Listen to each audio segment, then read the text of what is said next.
Tick my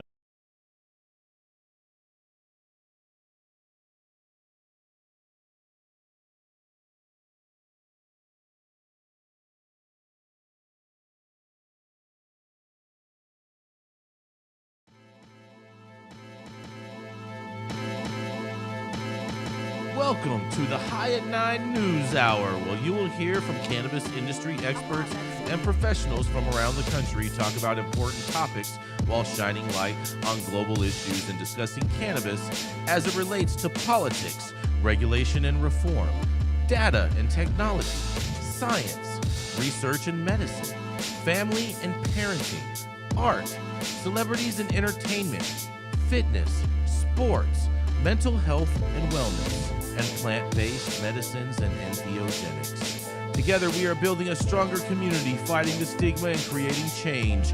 With your hosts, Jason Beck and Rico Lamitte, joined by special industry expert correspondents from around the country, and daily antics brought to you by Cannabis.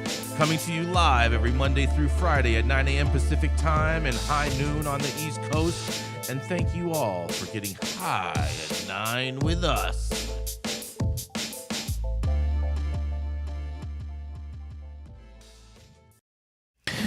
Oh yeah! Good morning, everybody. It is Tuesday, July 11th. Oh my goodness, sorry about that. Today is National Cheer Up the Lonely Day, World Benzodiazepine Awareness Day, All-American Pet Photo Day, so you make sure you get some selfies with your dogs, Gretchen. It's also National 7-Eleven Day, free Slurpees for everybody, on top of National Rainier Cherry Day. It's also Cow Appreciation Day, and you should always appreciate the cows when you're driving on the 5 passing Harris Ranch, as well as National Blueberry Muffin Day, and make sure when you do make blueberry muffins that you have an equal amount of blueberries in each muffin. It's also National Mojito Day and World Population Day. Well, thank you for joining us and getting high at 9 with us. It's also high noon on the East Coast. And please remember to like, share, and subscribe to us on all social media platforms. Use that fancy little QR code right there in the top hand corner of your screen to see where we live on the internet. And we're live every Monday through Friday on YouTube and audio only on Twitter Spaces. But we think there's something going on with Twitter Spaces because it's not giving us the option to start a room in there today. So, nonetheless, we are going to kick it off with the dope dad himself. That's right, it's Rico Lamitte. He made it right in time, right at the buzzer line. Oh, yeah, blowing out puffs of clouds and making it rain as they do. It's the dope dad himself, Rico Lamitte.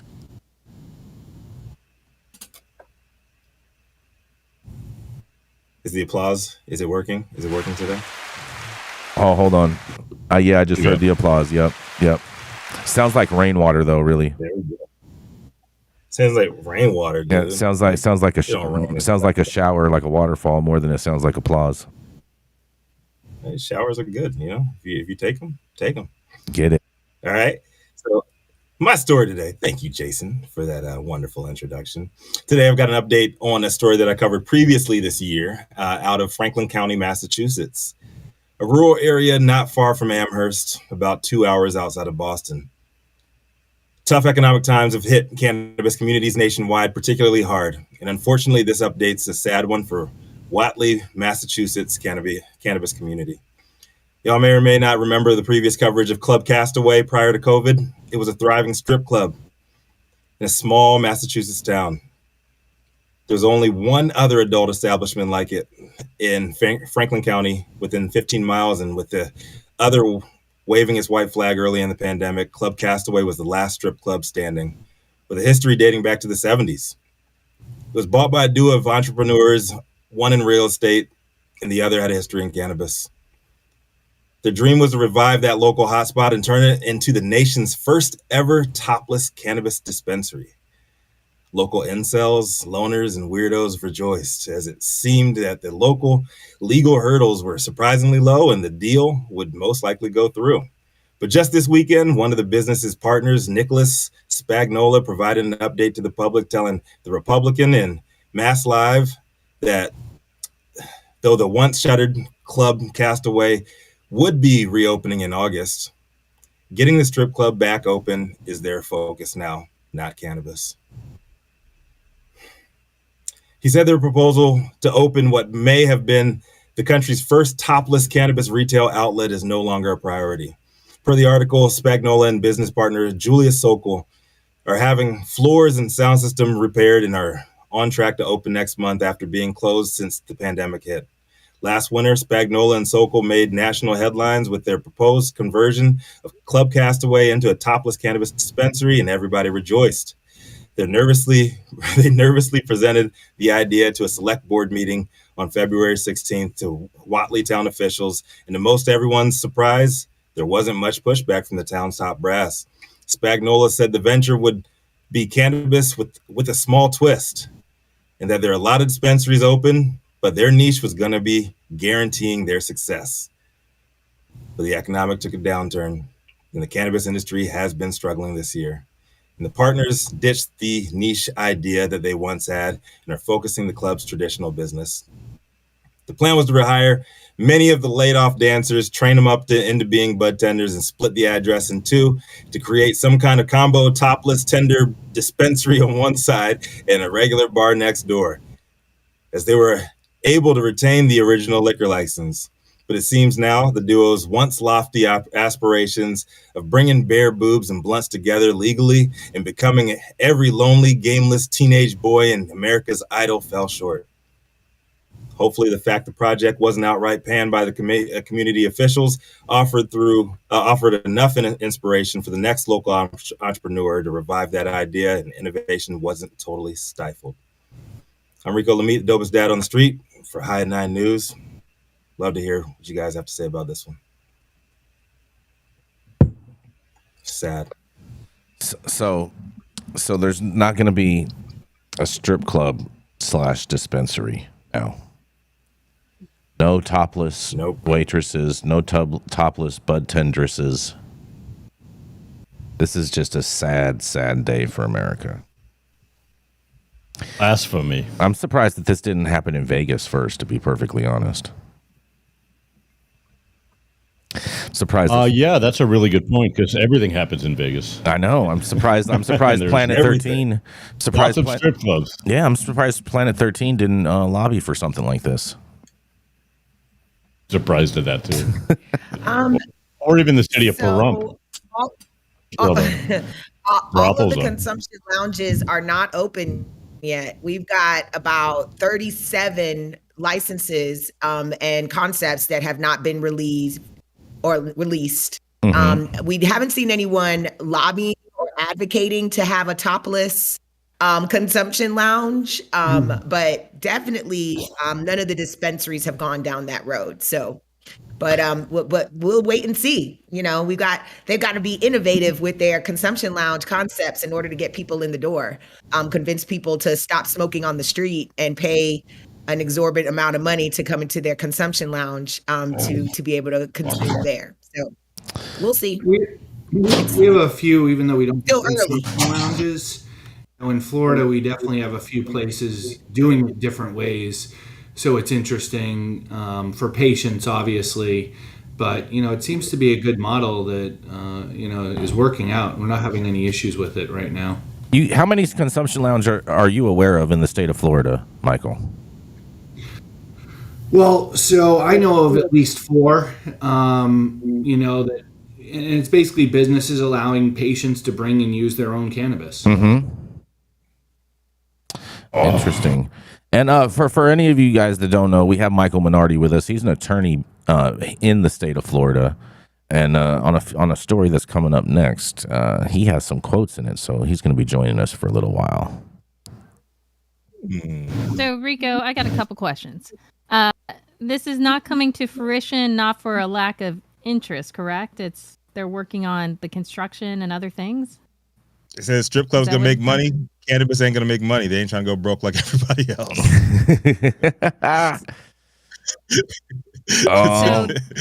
They were not. So it's gonna be a strip club and not cannabis by the city. Yeah, they're focusing on the strip club. That's it. They don't want to go broke. All right. Less regulation. Less regulation for the strip club. Absolutely. Yes. They already got their liquor license. I I wonder if the reason that none of the dispensaries in Las Vegas have advocated that because they're worried about the left saying and the woke coming after them and trying to cancel culture them. Do you think? Do you think that's the case, Nicole? No. For what? So them for what? Because they're going to say they're because they.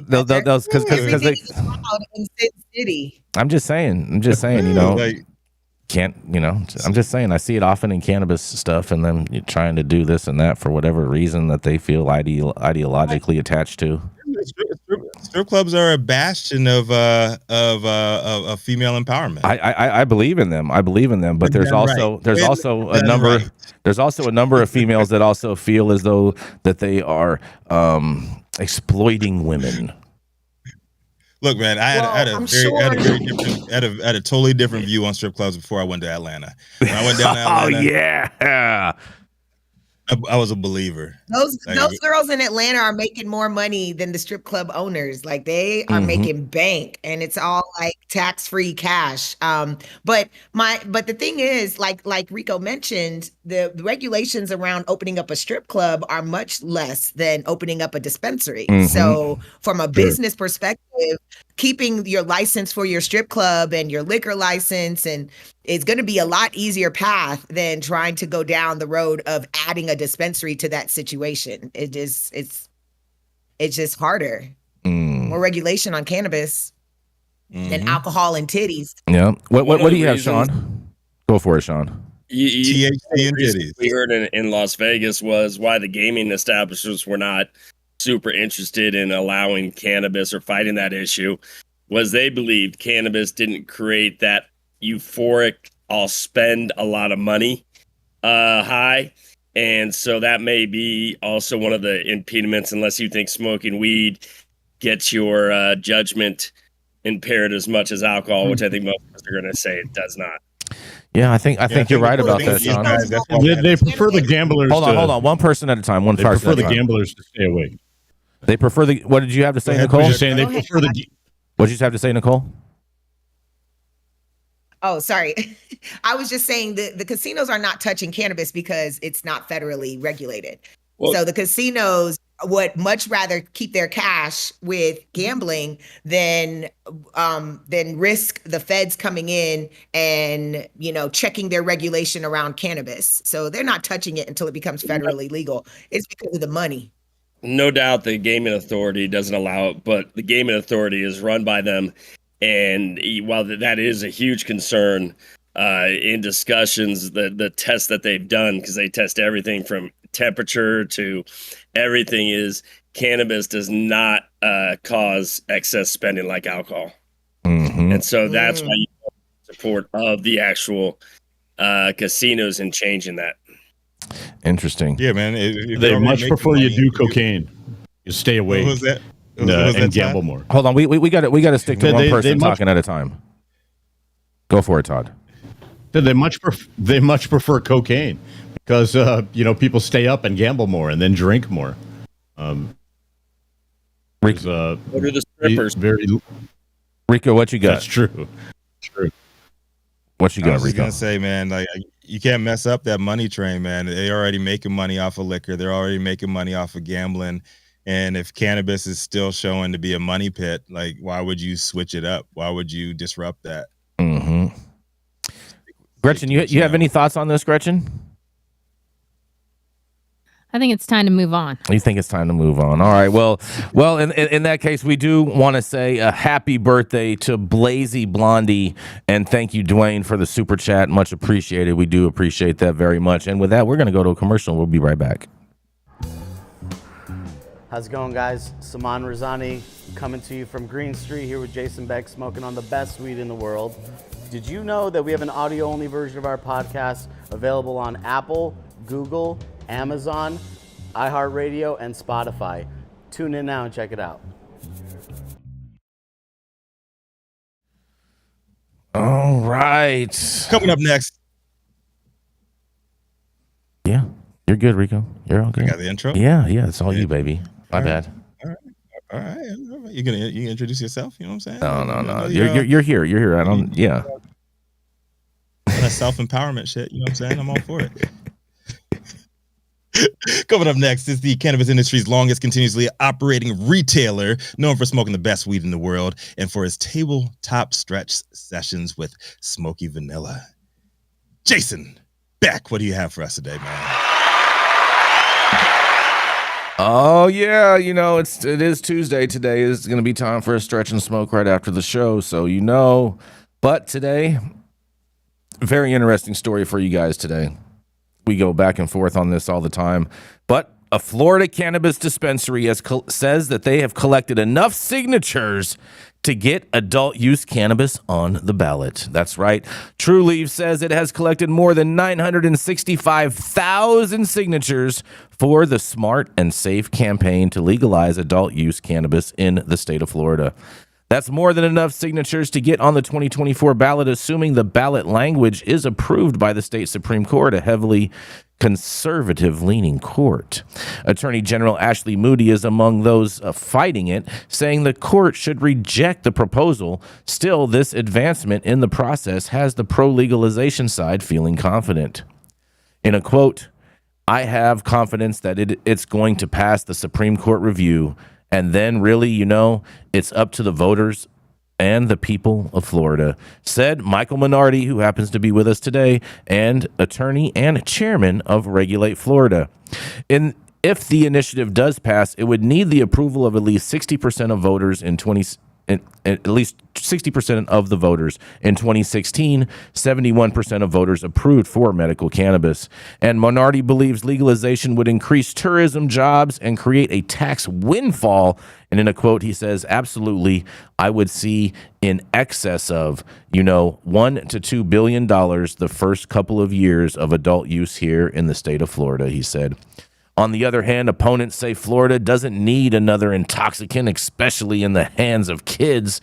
And in a quote, "There's more problems with abuse and addiction. We need more treatment. So I think the costs would be much higher than the average voter would know about," said Ellen Snelling with the Hillsborough County Anti-Drug Alliance. She also says, "It's kind of like marijuana on crack. We don't need this legalized in our state," she added. And True Leaf says it has polling shows that 65% of Floridians support legalization, according to True Leaf. Well, I'll tell you what, I'm not sure what to believe on this. I think the Attorney General is probably going to strike this down under its single subject rule, but you know what? I'm not an attorney, and we fortunately have Michael Minardi, who is an attorney and can talk more about this subject and was quoted in the article. So, Michael, what do you have to say about all this going on in Florida? Hey, Jason, thanks for having me. Greatly appreciate it. It's been a long time since we've been talking about this. But, I'm excited about Florida, and the single subject rule is broad, even though it's narrow in scope, as it says. And so I think the single subject rule specifically, it is one issue, and they try to split it up, and they say decriminalization and then allowing adult sales is, two different issues. Now, realize the way they did this amendment, it's our medical marijuana amendment that has passed our Florida Supreme Court under a total different composition twice. That was in 2014 and 2016, before it went on to the ballot, those two election years. So all they did was take that amendment and change and add in that those MMTCs would be allowed to sell to adults 21 plus, and they added in that they could create the legislature could create other businesses to sell to adult use people. So that's why I think that it should pass, because there's precedent for that language passing previously. And in that program as well, kind of like the argument that one of the people are making against the petition, they had both legalized medical marijuana for patients and then created an adult or a medical marijuana sale and regulated use system, the current license holders and system we have here in the state of Florida today. So I'm looking forward to it. I'm excited. We need it here in Florida. It's 6 years after we passed medical. Yeah, I mean, wow. Why should Go ahead, Sean. Go ahead. Let me ask, why should the voters of Florida, when True Leaf sits there and says 65% of voters support cannabis, legalization. We know there's not that support for this because of who it comes from and what it will embed, which is really an oligopoly serving a small percentage, and the vast majority of Floridians will be relegated to the illicit market. Why should voters, especially people like veterans who simply can't afford to medicate in Trulieve's model, support this? Okay, Sean Kiernan, I'm sorry, I got to jump in here for 1 second. I don't know where you're coming from thinking that there's not the support for this in Florida. When they tried to vote on this years ago, it was at like 59.6. It was like right on the margin of passing. So I don't know why you think they can't get 65%. And I don't know why you think the voter base in Florida is so informed that they're going to be like, oh, this is an oligopoly just taking care of True Leaf, so I don't want pot. You're crazy. Well, yeah, but, Why don't you let Michael answer the question? All right, fine. I hate to say it's pretty accurate. And Sean, I've been very surprised that this amendment hasn't gotten the sort of backlash that had the MILF amendment. So that was Make It Legal Florida, which was pushed by MedMen a couple years ago, which people were pissed about that, right? And I think it was because it was a lot clearer that it did that. But I think the people in Florida, and number one, and that's an issue, but we have 22 new licenses coming on board plus another. So our system is going to be doubling. We currently have 22, almost to 50 over the next year or so. So in many ways, I do agree with you, and I'm amazed actually when this first came out, because that's all it is, and that's what the MILF amendment was, and it got tons of backlash against it because it was just allowing the monopolies, and we were much more of a monopoly back then than we kind of are now with the hopes of new licenses coming on board. For me as a defense attorney, as an advocate for it, if we can just get less people arrested, less veterans who don't want to get a card, because you're still paying your $75 for your medical card or to the state, and then, a couple $100 to the doctors a couple times a year. So, I think the veterans and the people are on it so they don't have to get a card. It's not ideal. The way I see it is everything we've done in Florida has been baby steps. It's a move in the right direction. And as someone as chairman of Regulate, so we were home grow and home cultivation, all for the people. And, we unfortunately in Florida, we have the right to the petition process. But after we passed medical, our legislature has been like, hell no, this ain't happening again. We're going to put every hurdle in place that we can legally in order to try to prevent this or make this as expensive as possible. And now we've seen True Leaves, put in excess of $25 million for this initiative. So I think just people want it and are clamoring for it.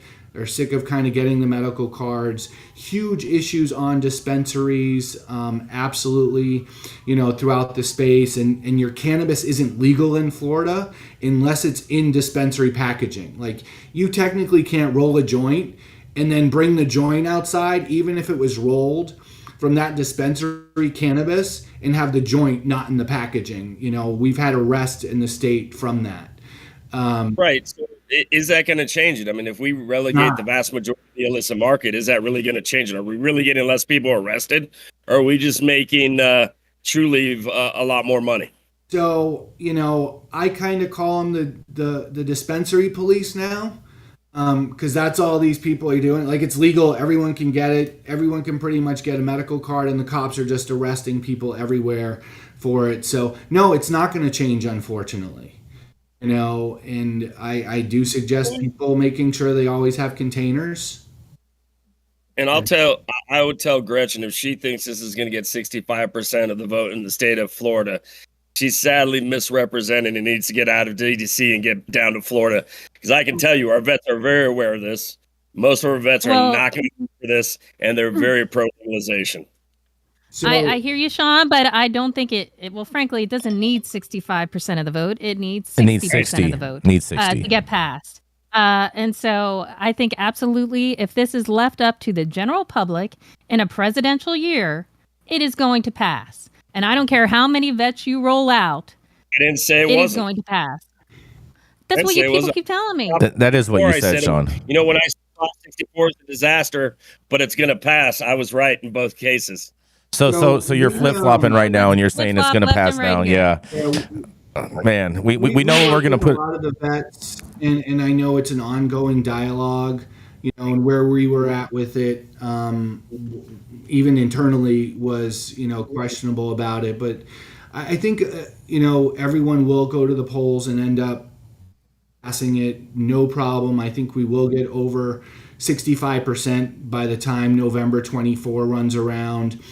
When we saw it, when we had the 71% for medical, it wasn't divided along political lines really. Both medical got over 2 million votes, more than either presidential candidate and more than any other singular candidate running for any office in the state that year. And I think the climate is changing. And so I ran as a Republican in 22. I plan on running again. But a lot of our people from LA and Cali that were sick of the, policies out there in New York came here as Republicans, but are supporting cannabis. So I think that vote will come out. I think it'll be a huge vote, especially if DeSantis is on the presidential ticket for the Republican Party. And I think that's an issue, too, that DeSantis is having. Does he want this on the ballot? So I think those are all kind of, potential issues. But I really think that we're going to pass it. The climate here is people are very sick of the medical marijuana market. People are sick of the dispensaries and the limited pricing. And, we're working on or looking at, and it's really hard to do, potential lawsuits about people getting, they get their flower, they open it up, as it's kind of premium pricing. And, it's a quarter and it weighs 5.8, 6.2 grams. So these things are happening, and people are not happy with the medical market. And I think that's why the black market is, or gray market, or the non-millionaire market is people's market, as we call it. State, right? The non-white market. Oh boy! We got a lot of white vets in there too. We gave one black farmer a license. One black farmer license. Hey, Michael, I have a quick question, Michael. My question is it really called the MILF Amendment? It was. It was called the Make It Legal Florida Amendment, and it was, and it lost Supreme Court review. So in 2022, we had two amendments attempting to get on the ballot for legalization. The MILF Amendment, which was just, again, MMTC selling to adults, and then ours. And the Supreme Court denied them both. For ours, we think they really had to make an excuse to do so. They said that we had limited in the ballot summary, but in no way was people's personal use limited in the amendment, even though you couldn't, drive and use and etc.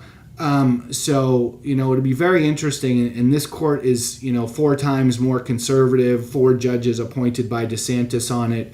I'm really hoping they look at the letter of the law and they follow the law and what the law is supposed to be in passing the amendment, as opposed to it being a political judgment. Michael, is True Leaf seen as a savior of the industry down in Florida? How are they viewed by the general cannabis community? You have your True Leaf people that definitely enjoy and support True Leaf. They've done a lot of good for the state, I will say, for pushing legalization, but they are also the big boy that was, we think, in many ways potentially behind creating this system in Florida, help keep the monopoly in place. I will say, they supported Regulate Florida for a while. They gave us $250K towards it, which wasn't sufficient to get, home cultivation on it. They've always expressed a support for it, and support for legalization. So I think you probably have look at their share of the market space, and they'll say, you probably have about 80% of those being, True Leaf people that regularly provide for True Leaf, and then, you have a lot of definitely haters against them, 100,000%. I see them, they supported my nonprofit as well. We've done over 150 sealing and expungements with them for people to, clear their records. We do veteran retreats. We've done veterans retreats with them through our nonprofit. So, they're doing what they can. They're a business. They're a big business. I don't think they're as bad as far as controlling the state as maybe they used to be. Interesting. We got to move to Gretchen. We're way past time right now. We are way past time. We got to go to Gretchen. She's our feisty redheaded conservative that loves to tell pot-loving libs all about themselves all the time while parading her dogs in fancy pineapple outfits up and down Capitol Hill. That's right, is none other than the Gretchen Gailey.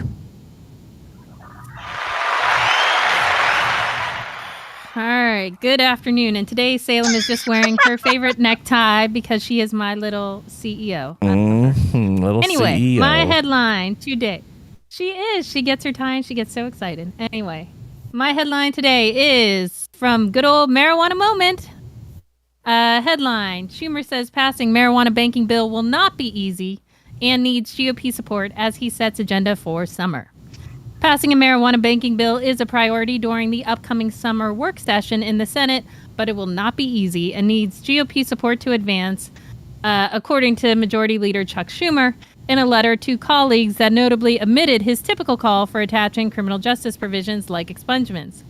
The letter that Schumer released on Sunday says that lawmakers will first focus on advancing must-pass appropriations and defense legislation, but he said that Democrats will also continue our work with our Republican colleagues to advance legislation in a range of policy areas. That includes making progress on bipartisan bills like one to safeguard cannabis banking that already received a hearing in the Senate Banking Committee in May, and that advocates hope will be taken up for a vote in that panel this month. Passing these bills will not be easy and we will depend on cooperation of our Republican colleagues to get any of them done. I applaud our committees and our caucus for the continued work to make positive and meaningful changes in the lives of everyday Americans. The Majority Leader has said several times that he considers the SAFE Banking Act to be a legislative priority, though he usually adds that it must be amended to incorporate language on expunging prior cannabis convictions. He declined to restate that point in the new letter, however. That said, as spokesperson for the lead Republican sponsor of the standalone SAFE Banking Act, told Marijuana Moment recently that he is open to including the additional reform provision, even as he's cautioned Democrats against significantly expanding the bill's scope in a way that could jeopardize GOP support. As a standalone in its current form, insiders say the measure has enough Republican buy-in to reach the 60-vote threshold needed for passage in the Senate. Our agenda is ambitious, and with a closely divided Senate, we face an uphill battle on many fronts, according to Schumer. It is always my hope that we will be able to find consensus and develop a path forward with our Republican colleagues, but where that is not possible, we must pursue all options available for advancing programs to protect and expand America's middle class.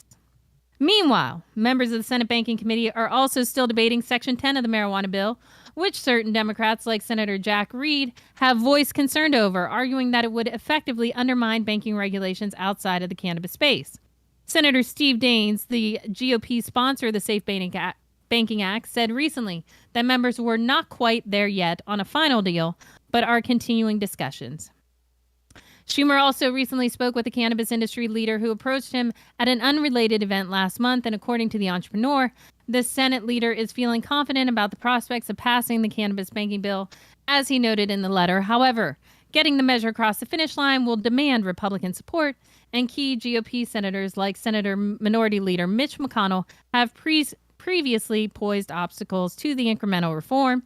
It is also unclear when the Senate will be able to complete its work on appropriations legislation and the NDAA, which Schumer suggests will need to be addressed first before moving on to the other bipartisan bills. Yada, yada, yada, yada. It keeps going on about some other junk going on in Congress that they're not going to do. But Schumer is correct that he needs Republican support for this. It's a no-brainer. I don't know why he has to actually say that. But he has the Republican support if he doesn't screw it up. And frankly, expungements and all that can be there as a part of the HOPE Act, and many Republicans are willing for the HOPE Act to be incorporated. So unless Schumer just takes a complete dump on this bill, there's no reason this will not get at least 20 Republican votes in the Senate. This is Gretchen for High at 9 News. At least 20 Republican votes. At least. At least. I'll tell you what. Don't fuck around. It will get the votes. Oh. Yes. Not to fuck around and find out, but don't fuck around, huh? The bill Yes, sir. Schumer fuck it up. Schumer. What does Schumer have to do to lose their support? Hold on. Schumer just has to be Schumer. Yeah, I was going to say, will we have, the Biden administration rescheduling cannabis before this bill passes? No. Absolutely not. Mm-mm.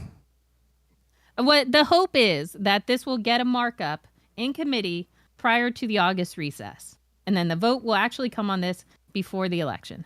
That is the scuttlebutt around town. That's the hope. That's the word on the streets.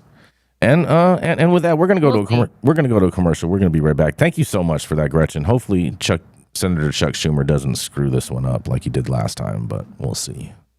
High at 9 News invites you to join us and become a sponsor, supporter, and attendee for the second annual Envision Gala for This Is Jane Project, a nonprofit organization leading the way in advocating for trauma-informed care. This Is Jane Project offers a range of programs designed to shed light, build community, and uplift the lives of women and non-binary trauma survivors who use cannabis as medicine. Support this event that is sure to make an impact today. For more information about sponsorship opportunities, visit www.thisisjaneproject.org.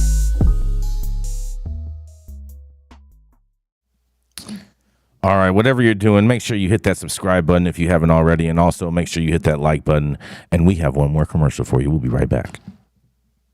The Control Tower from Highly Educated has perfected the dab. Utilizing the concept of thin film evaporation, you can waste none of it and taste all of it. The micro texture of the SE pillar increases nucleation at elevated temperatures. And with the tower propelling at 2,600 RPMs, it's certainly the most efficient dab experience to date. The Control Tower from Highly Educated.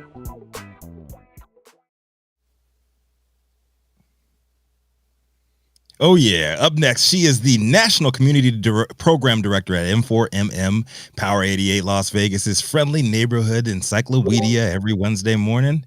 And here to hit us with a little bit more of that purple plant magic, Nicole Buffong.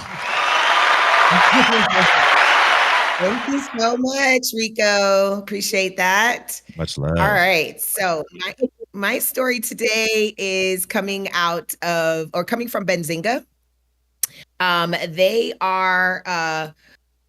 They said that medical marijuana patient granted nearly $200K granted nearly $200K as New York Supreme Court confirms discrimination. The story was by Nina Zajinak, Benzinga. Okay, so can you fire an employee for legal marijuana use in New York? You can, but you may end up paying a lot of money for it. What happened? So Thomas V. Aphols, 44, a wastewater treatment worker in Amsterdam, New York, was fired by Michael Knocke some 3 years ago for testing positive for cannabis. He was fired under the provisions of a last chance agreement that had been given to him when he screened positive for cannabis in 2017. The agreement included a clause noting that further violations of the city's drug policies could lead to the firing. They couldn't fire him fast enough, said Kevin Labard. I'm sorry, hold on one second. Okay, they couldn't fire him fast enough. They gave him a termination letter on a Monday that fired him the prior Sunday, so he couldn't present his prescription card. About 1 year before he was fired, Aphols became a registered medical marijuana patient. His doctors prescribed cannabis for chronic back pain, legally consuming for medical reasons in the form of a capsule on non-work days or in the evening at home when his pain became unbearable. Aphols decided to fight. He went to city officials and explained his case. After a 5-day trial before state Supreme Court, the jury reached its verdict. City officials have to pay $191,762 to Aphols for discrimination and for violating state human rights law. Furthermore, Aphols will be allowed to apply to the judge to order his reinstatement at the wastewater treatment plant. I thought this story was interesting, so I did a little research to find out what other states have granted, have sided with the patient when they sue. 7 months ago, a patient sued his employer here in Nevada. The Nevada Supreme Court has ruled that employees have the right to sue employers if they are fired for using medical marijuana outside of work. The justices found that employers must provide reasonable accommodations for workers who use medical marijuana and ruled that workers have a right to sue if they are fired when a company does not make accommodation. The Supreme Court did not weigh in on what exactly an employer must do to create reasonable accommodation, but they did say law enforcement agencies are exempt from the state law requiring accommodations, according to their opinion. As a medical patient, I found these rulings very interesting. I think that we're just getting started when it comes to patients recognizing their rights. If for example, in a state like Nevada, if you change the state constitution to say that cannabis is medicine and it's no longer a Schedule I drug, then the pharmacy board should follow suit. I know that case came up last year as well. So I'm just interested in seeing how this all flows, and I'm interested in hearing from Michael what he thinks the new snowball effect from these type of cases will be for the medical patient community. This is Nicole Buffong reporting for Hot 9 News. Well, that is awesome, and ironically, I just got an opinion from the First District Court of Appeal for one of Sean's members in regards to, similar to the police department, but it was a Department of Corrections worker, disabled vet. He tested positive for cannabis and a random, so there was no suspicion at work. We had sued the department. The First District Court of Appeal just held, and they didn't issue an opinion, ended up issuing an opinion on an employee rights issue. They ended up issuing the opinion on the gun issue and said that because he was a Department of Corrections worker and potentially during his job duties could be required to carry a gun because it's federally illegal, they threw the case out on that issue, but they did not address the employee rights issue.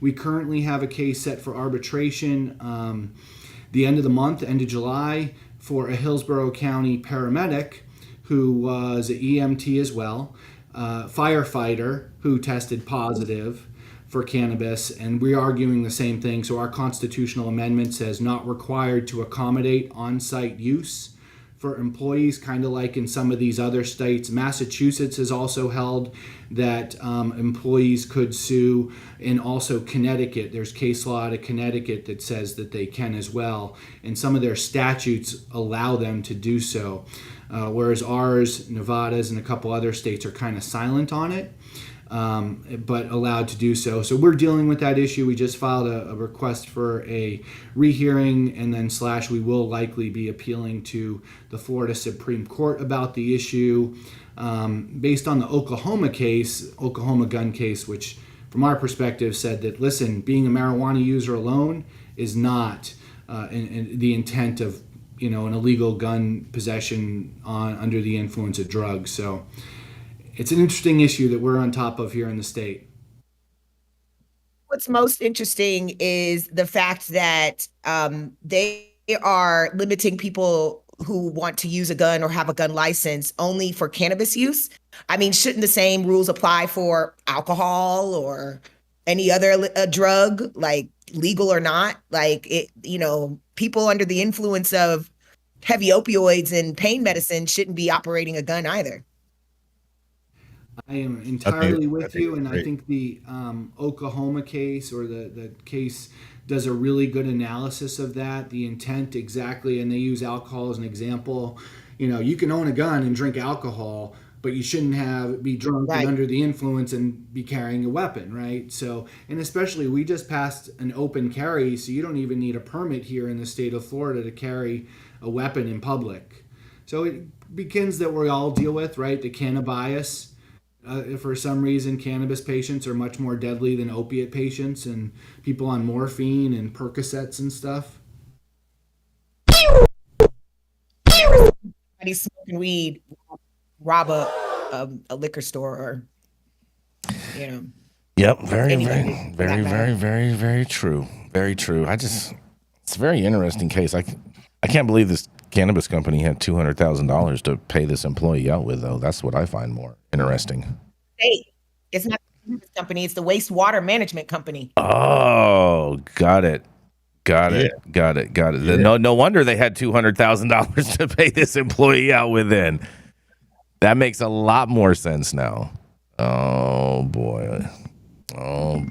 Yes. Mm-hmm. I think this is great, and I hope that others follow suit. Mm-hmm. Literally. You have any thoughts on this, Gretchen? Nope. Okay. All right. We're gonna go to a commercial. We're gonna be right back. Keep it moving. Keep it moving. We're gonna go to a commercial. We're gonna be right back. Keeping up to date on the evolving policies of relevant state, local, and federal governments is key to success. When the future of your business is at stake, you need representation as dedicated as you are. With a maze of laws and regulations surrounding cannabis, hemp, and psychedelics, knowing where to begin can be a challenge. Good Thing to Law offices of Omar Figueroa features a skilled, highly focused team ready to guide you through it all. They're accepting new clients in California and New York. So make sure you check them out at info@omarfigueroa.com.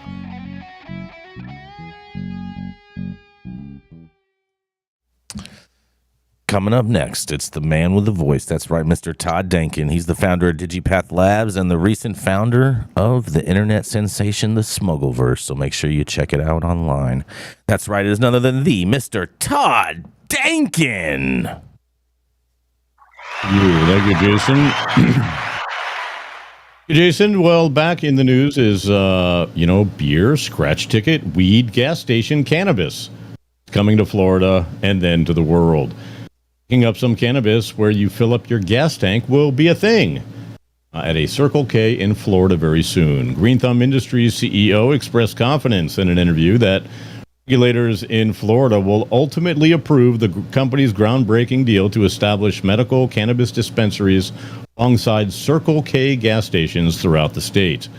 Partnership between the multi-state operator and Circle K would allow medical marijuana patients to purchase snacks and fuel up at Circle K convenience stores while also having access to cannabis products at adjacent Rise dispensaries. Its announcement in October, the agreement has garnered national attention and regulatory scrutiny. However, Florida's health department, responsible for overseeing medical cannabis, has yet to approve a stance that remains unchanged after more than 8 months. In April, the deal faced litigation, raising doubts about its feasibility. In response, Green Thumb Industries clarified that opening Rise Express stores, including those adjacent to gas stations, is contingent upon regulatory approval, as is the case with all their dispensaries in Florida. These challenges, CEO Ben Kovler remains determined to see the plans through, saying, "Trying to get it over the line." Their Florida regulators nor Green Thumb Industries have provided further details or updates regarding the ongoing litigation or the deal's process. Green Thumb Industries operates 10 Rise dispensaries in Florida. Talk about a monopoly, right? As indicated on their website, and the company had initially planned to start a phased rollout of approximately 10 additional stores across the state, adhering to Florida's regulations that require dispensary operators to seek variance requests from regulators, explained by legal experts familiar with the state's laws. Florida's policy toward medical marijuana, as we were discussing, has significantly evolved in recent years. The Florida Medical Marijuana Legalization Initiative, commonly known as Amendment 2, was enacted in 2016 and made it legal for persons qualifying medical conditions to consume medical cannabis. With a surge in registered patients and permitted dispensaries since then, Florida's medical cannabis business has experienced phenomenal growth. Florida has established a strict regulatory structure to ensure the scrutiny and integrity of the medical cannabis program. This regulatory structure includes strict license specifications, exacting testing guidelines, and thorough tracking systems that monitor the growth, distribution, and sale of medical cannabis products. Florida has supported the medical marijuana sector, but approving new partnerships and agreements is still difficult and very time-consuming. Florida's present policy on medical cannabis and established regulatory framework, CEO of Green Thumb is upbeat about the Circle K medical cannabis agreement.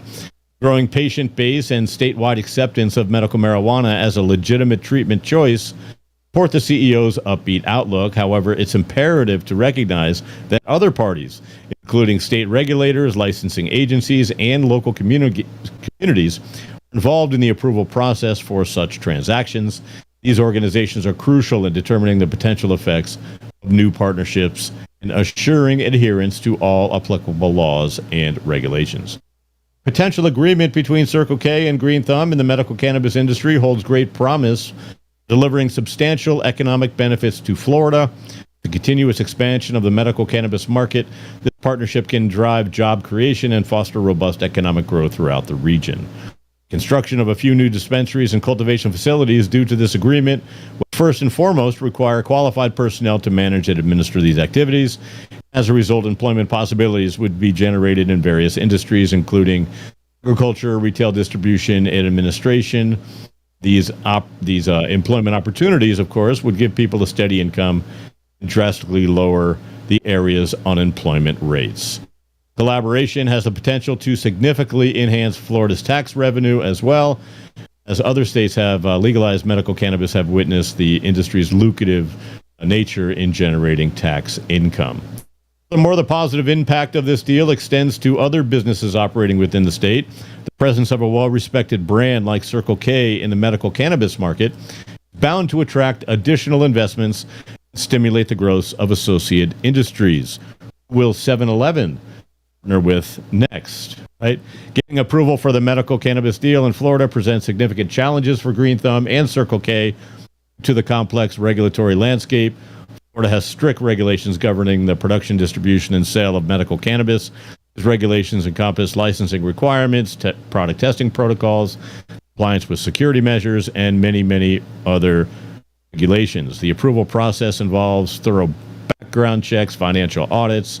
The list goes on and on. Regulatory authorities closely scrutinize every aspect of the proposed deal to prevent potential abuse, diversion, illegal use of medical cannabis. They evaluate the operations, security measures, and track and trace systems of companies involved in the industry.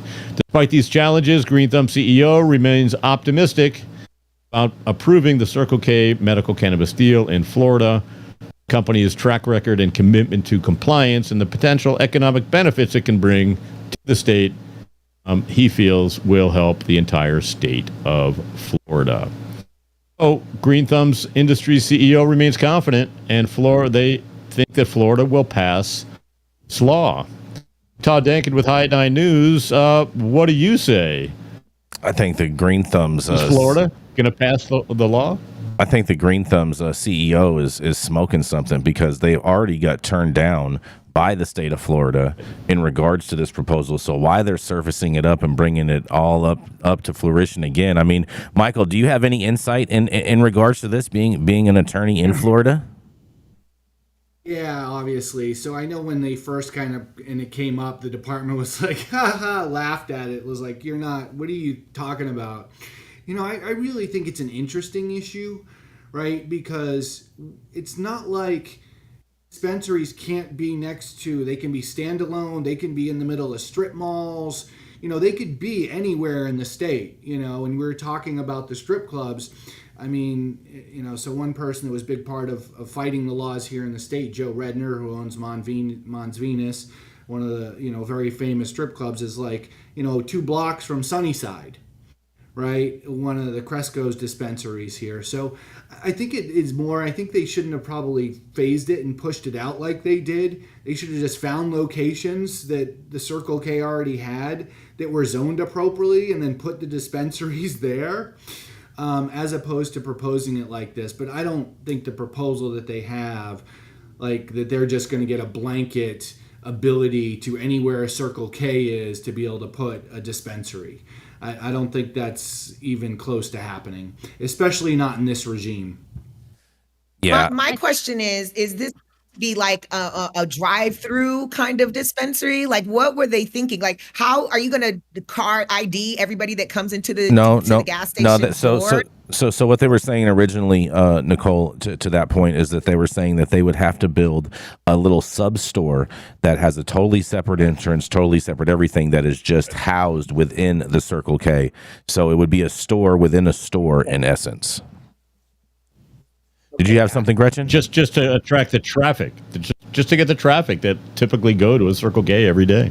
What? And I think zoning wise and partnership wise, so technically how that partnership agreement looks between the two of them, because my understanding of reading of Florida law, a property owner for a dispensary cannot share in the proceeds or the profits, right? So if that partnership between Circle K and Rise allowed them to do that, I think that would be a regulatory issue in Florida. Because really the zoning, again, if it's zoned correctly in Florida, technically our dispensaries, if they allow them and they don't ban them, they're supposed to be zoned like pharmacies, right? So they're everywhere, in certain locations, and like some of the stores are literally like little holes with a waiting table, a couple of chairs inside, and they just bring stock. You do your order and they bring stock out to you. So I can see them easily creating the model in a correctly zoned area. I think that they probably put their foot in their mouth when they publicized it and created it and made it known to the Floridian regulators. Gretchen, what do you have to say about this? I do think that a number of things would have to change in Florida, but I also don't think Green Thumb would be pushing this if they didn't really have a plan to make this happen. So while I don't think it's going to happen tomorrow, I think this is a definite possibility. And not that I'm offering financial advice, but I'd invest in Green Thumb Industries if you're looking for something. I see that now. That's exactly. So far, they have not screwed up when it comes to MSOs. These guys have been able to hold their shit together, and frankly, I don't think they would be out there this much if they didn't have a real plan in place to make this work. You are right about the second part, Gretchen, but I truly believe that they are using this as a total charade just to try to raise money and create hype and create press releases and to create buzz, and because that is what stimulates these investors. Well, I have no problem with creating hype and buzz, but I do think smart PR folks, which I believe Green Thumb Industry has, wouldn't be putting this out there as a total sham, Jason Beck. I think, yes, it would take time, but I agree with their CEO. I think there's hope behind this. I don't know. I think there's a model, at least for some locations, for them to do it at a minimum. And yeah, I do agree that I don't think they can just throw it onto any gas station. I don't think that's happening. Yeah. I think there will be a limited number. There'll be like one. We already do have drive-thrus. Yeah, they're not going to allow them to do a drive-through in Florida like that at a gas station. Oh man, I could just see it. We got to keep it moving. Rico, you ready? Let's go. All right. We got next. Coming up next, it's the man. What? It's Sean. Sean's coming next. off? Yeah. Coming up is the man, the myth, the legend, the all-star, veteran's voice himself, representing Weed for Warriors, my man, Sean Kiernan. What you got, big dog? Thank you, Rico. Can you hear me? All good, baby. Can you hear me? Okay. Yep. Gonna just hit an article that came out a few weeks ago that I didn't hear much talked about, but it's really important. That's the cost out of NBC. Cost in the war on drugs continues to soar. Can't hear. It's been called the nation's longest war in more than 5 decades, and many Americans wonder what they have gotten out of the time and money spent on the so-called drug war on drugs. Jobs. A variety of measures suggest that the policies that have shaped it have limited success and that they have produced uneven across the country. Some groups have been hurt more, particularly African Americans, but few seem to have enjoyed real benefits. Starting with the basic, the war on drugs has not only been long, it's been expensive. 52 years since it began. Sean, yeah, Sean, we're only getting every other word for you, Sean. Is your connection bad? $39 billion in direct spending at the federal level on the way, and that's going to get multiple. I'll figure that. This summer, the war turned 52. It was June 1971 when President Richard Nixon declared. Can't hear anything he's saying. Yeah, we're not getting anything from you, Sean. What happened to your internet? You're doing good for a minute. Okay, so I'm taking it that the basic gist is we've spent a shit ton of money on the war on drugs and it's done nothing. Is that what you're coming from, Sean? Feel free to nod your head or blink eyes. $40 billion last year, yes. Yes. Yes. $40 billion last year and $1 trillion since the beginning of direct cost. This thing is bankrupting our country, and it's benefiting people. All you have to do, the whole story here is who's making money off this. That's why we have this system we have. That is why we have the Rico system. Lamitte say, follow the money. Follow the Private money. prisons are making. Follow the money. Yeah, private prisons. Private prisons. Pharmaceutical companies. Oh, man. The list goes on and on and on. And don't forget about all of those law enforcement agencies that collect from asset forfeiture. That's the big killer right there. Oh, yeah, the police associations, all of them. They're all benefiting from this. You know, the number one thing cops used to say back in the days, especially in the 80s, was the bigger the bust, the bigger the boost. And they weren't talking about strip clubs either. Woo! I see what you did there, Jason. I see what you did. But you know what? Do we have any more comments on that one? Sorry, you're all broken up there, Sean. Big dog. I really wanted to hear your story too. Yeah, man. I'm not sure. We're gonna get you some better internet in your new house, Sean. I just, it's the same old story, unfortunately. So, we can't. I don't know how we're going to change the tide. I feel like we keep saying research. We could be spending that money that we're spending on the war on drugs, failed war on drugs, on research on this plant, so that all of these naysayers can shut the fuck up. Oh boy, I see what you did there, Nicole. I like that. The research of Nicole bringing that purple excuse. Yeah, let's roll, Rico. The research excuse is just an excuse. We know there's tons of research on PubMed. And there's how many, a couple of studies on Viagra before they released that, and they already know it killed people. Right. Big facts. Indeed. The profit potential was worth it. It was the most profitable drug in the history of our country at the time. Fastest selling drug ever. So it's because the old white guys are in charge. Look, they endorse Viagra and they don't endorse weed. Right? Yep. To get rid of the old white guys. I didn't say it. It wasn't me. It wasn't me. Oh, that's coming from an old white guy. Yeah. I'm telling you, right? It's is the irony of it all. Thank you, Todd, for being so honest. I mean, I'm not in Congress making rules, but I am part of that old white guy group, and it's just it's shameful. It's literally shameful. And well, it's also shameful that we've come to the top of the hour, and I want to thank you all for joining us on today's episode of High 9 News. You can always catch us weekdays at 9 a.m. Pacific, high noon on the East Coast. Big shout out to our super fans showing love and getting their comments projected live on the big screen. Also to the live audience members and online supporters catching us across all media platforms, tuning in and giving us feedback on the daily headlines. To our vetted correspondent team tuning in from all over, bringing us much needed variety of perspective and your respected opinions to the table. To our production team, Cloud Media Partners, House of Fuego, The Vortex, all our sponsors helping us keep the lights on and keeping our AV struggles to a minimum. And of course, the lovely Jaja Simone holding us down on all the other platforms too. To the haters out there, keep on hating, man. Keep on hating, because the more you hate, the more love we're going to have in this world. And it's all about balance. I tell you what, balance. And always, Cannabis Sativa L, the reason the High 9 News team shows up every day to read these headlines. Thank you too.